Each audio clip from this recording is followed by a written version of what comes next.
Ah! Ah!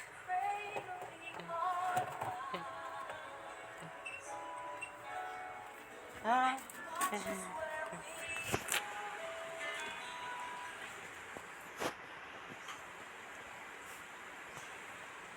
Hmm. Ah! Ah!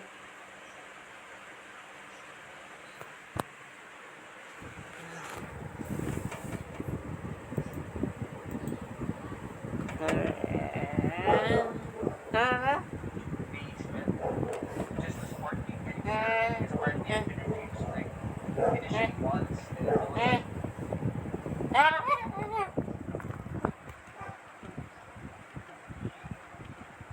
Ah!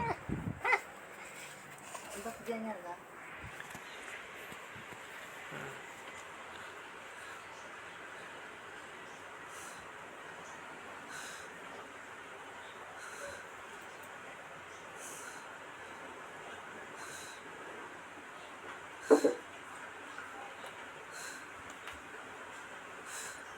Nandito ko sa inyo sa kahihiyan. Hindi, huwag mo sabihin. Dahil nasisiguro ko, hindi ka sisigatan ng araw. Dito muna kayo tumigil. Para makalimutan yung pinagdaan ng hirap sa malayong sila. Mamasyal kayo sa iyon. Amen.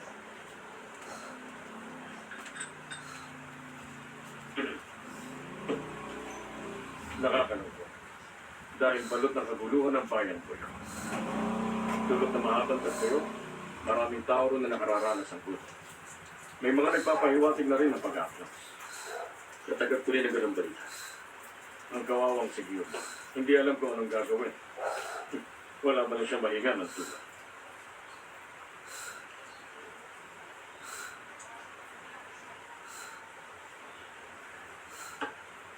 Nabanggit niyo sa akin sa sulat niya na ang Jordan balak din sa lakay. Bakit niya naisip yung bro? Sa kasalukuyan, si Sosyo na daw uling namumuno sa Quiero. Nais ni Song yung mapatansik ang anak ni Yonta ba? Kaya niya atakihin ang Quiero. Nagpa siya kung tulungan siya. Magpapadala ko ng ukbo sa Quiero. Tutulungan ko si Song Yang para makapagsak ng Quiero. Pagbagsak ng Quiero, patatansikin ko si Song Yang at ang mga pinulong nila. Sasakupin ko ang kanilang bayan. Aangkinin ko ang Jorban para sa mga anak.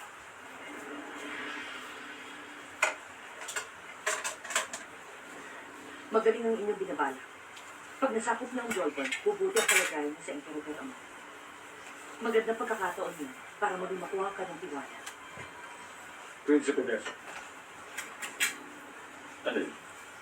Kung papayag ka, pangunahan mo ang aking ukbong sasalakay sa templo.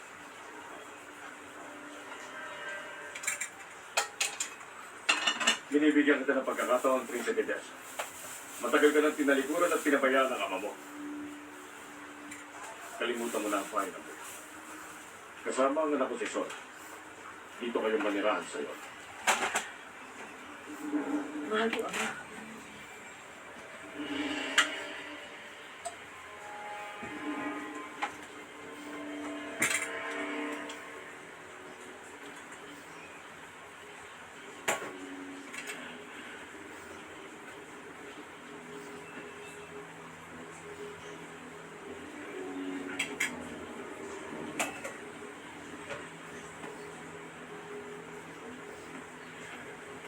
Ba't kailangan mo pang pag-isipan? Gawin mo na sinabi ng ama ko. Ayoko na makita kung paano mo sayangin at sirain ang buhay mo doon sa mga dayong lugar. Pag nagtagumpay si ama, baka ikaw ang hirangin niyang pinuno ng Jorbon. Hihikayatin ko siyang gano'n ang gawin. Sundin mo lang ang utos niya sa'yo. At ano gusto mo? Tuluyan kong talikuran ng buyo. Kahit ano pa man ang naging katayuan ko, prinsipe pa rin ako ng buyo. Isang kahangalan kung pangungunahan ko ang hukbo ng mga han. Pagtatawanan ako ng buong mundo. Nakalimutan mo na ba? Pinabayaan ka na ng buyo at tinalikuran ng iyong ama. Wala nang nakakaalala sa iyo ng kamahalan. Kaya naman, gawin mo rin ang ginawa ng iyong ama at ng buyo sa iyo.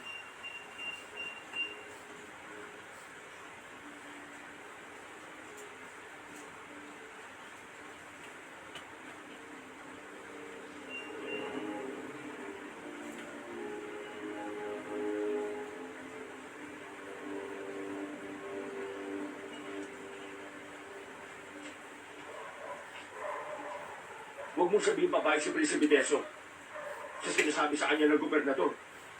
Hindi mo na yung dapat pakialaman. Magkunwari ka lang na walang narinig o nakita. Ibig mo sabihin, maaari siya pumanik sa mga han. Wala ka nang pakialam sa mga ganong bagay. Umasa ka na lang na tamang gagawin niya pa siya. Pero ang tungkulin natin, sumunod sa kanya. Mortal natin kaaway mga han. Paano ako susunod sa Prinsipe? Kung papanik siya sa kalaban? Malinaw na pagtataksil sa ating bayan. Mag-ingat kasi yung pananalita. Kapag nagpasya si Prinsipe Teso, na pamunuan ng hukbo ng mga han, aalis ako sa panig niya. Tumahimik ka, hangal!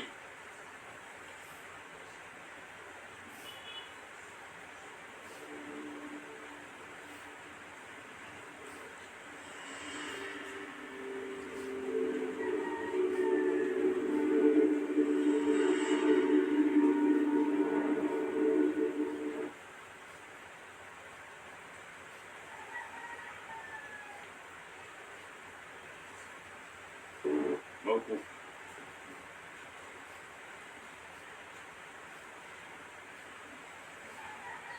Mahal na Prinsipe, ano na ang pasyon mo? Isang magandang pagkakataon ang inaalok niya sa akin. Dahil doon, isang nagpapasalamat. Subalit isa akong prinsipe ng buyo. Hindi ko tatalikuran ng aking bayan. Sinasabi ko na nga ba, tama ang hinala ko. Gumising ka, Prinsipe Nelson. Hindi ka na itinuturing ng mga tao sa buyo na isang prinsipe. Huwag mong lilangin na sarili mong papapaligin ka pa ng ama mo. Maging ang langit pinabayaan ng inyong bayan. Hindi na magtatag ang pananatili sa mundo ng buyo.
Bakit ganyan ba?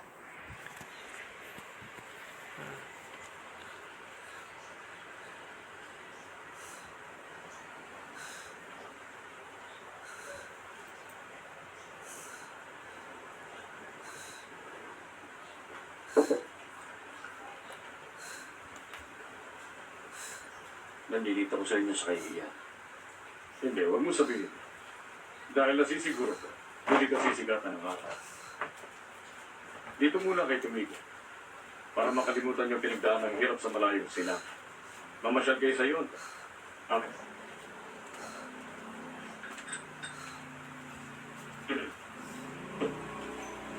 Nakakalungkot. Dahil balot ng kaguluhan ng bayan ko yun. Dulot na mahabang kayo, maraming tao ron na nakararanas ng puto. May mga nagpapahiwatig na rin ng pag-aklas. Katagat ko rin na ganang balita. Ang kawawang si Giyo. Hindi alam kung anong gagawin. Wala ba na siya mahinga ng tulad.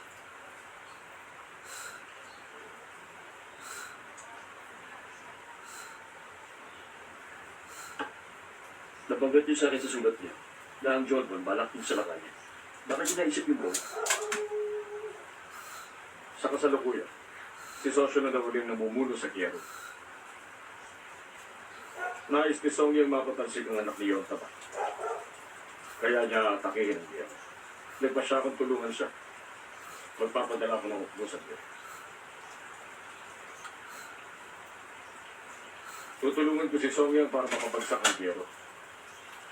Pagbagsak ng giyero, patatalsikin ko si Songyang at ang mga pinuno nila. Sasakupin ko ang kanilang bayan. Aangkinin ko ang Jorbon para sa mga anak.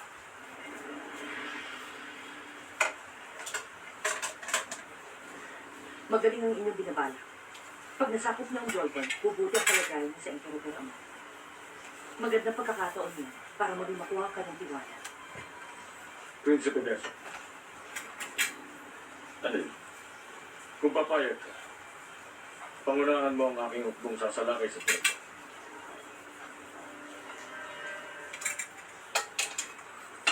Binibigyan kita ng pagkakataon, Prinsipe Deso. Matagal ka nang tinalikuran at pinabayaan ng ama mo. Kalimutan mo na ang pahay ng buhay. Kasama ang anak ko si Sol. Dito kayong manirahan sa iyo. Mahal ko, Ama.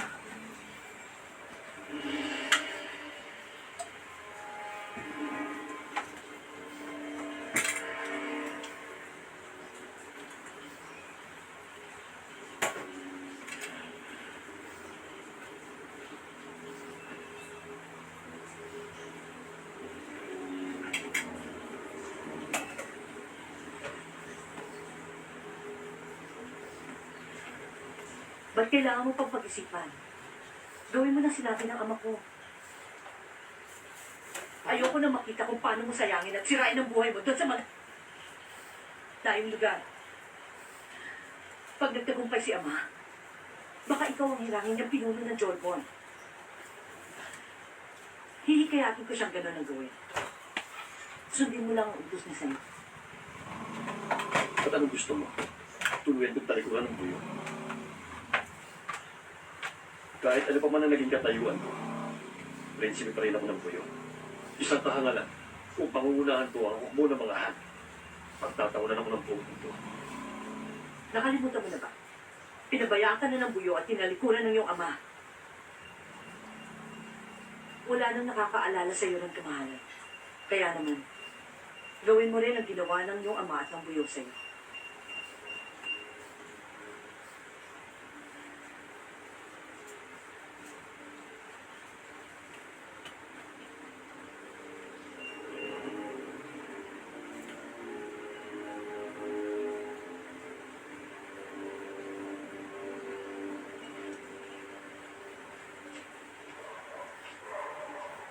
Huwag mong sabihin babae si Prinsipe Deso sa sinasabi sa kanya ng gobernador. Hindi mo na yung dapat pakialaman. Magkunwari ka lang na walang narinig o nakita. Ibig mo sabihin, maaari siya pumanig sa mga han. Wala ka nang pakialam sa mga ganong bagay. Umasa ka na lang na tamang gagawin niya pa siya. Pero ang tungkulin natin, sumunod sa kanya. Mortal natin kaaway mga han. Paano ako susunod sa prinsipe kung papanig siya sa kalaban? Malinaw na pagtataksil sa ating bayan. Mag-ingat kasi yung pananalita. Kapag nagpasya si Prinsipe Deso na pamunuan ng hukbo ng mga han, aalis ako sa panig niya. Tumahimik ka, hangal!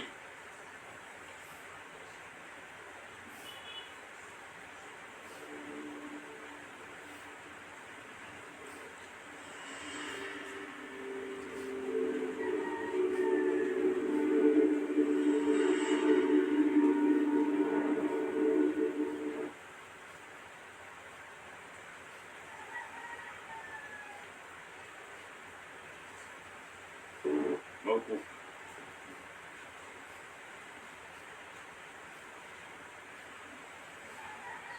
Mahal na Prinsipe, ano na ang pasyon mo? Isang magandang pagkakataon ang inaalok niyo sa akin. Dahil doon, isang nagpapasalamat. Subalit isa akong prinsipe ng buyo. Hindi ko tatalikuran ng aking bayan. Sinasabi ko na nga ba, tama ang hinala ko. Gumising ka, Prinsipe Deso. Hindi ka na itinuturing ng mga tao sa buyo na isang prinsipe. Huwag mong lilangin na sarili mong papapaligin ka pa ng ama mo. Maging ang langit pinabayaan ng inyong bayan. Hindi na magtataka ang pananatili sa mundo ng buyo.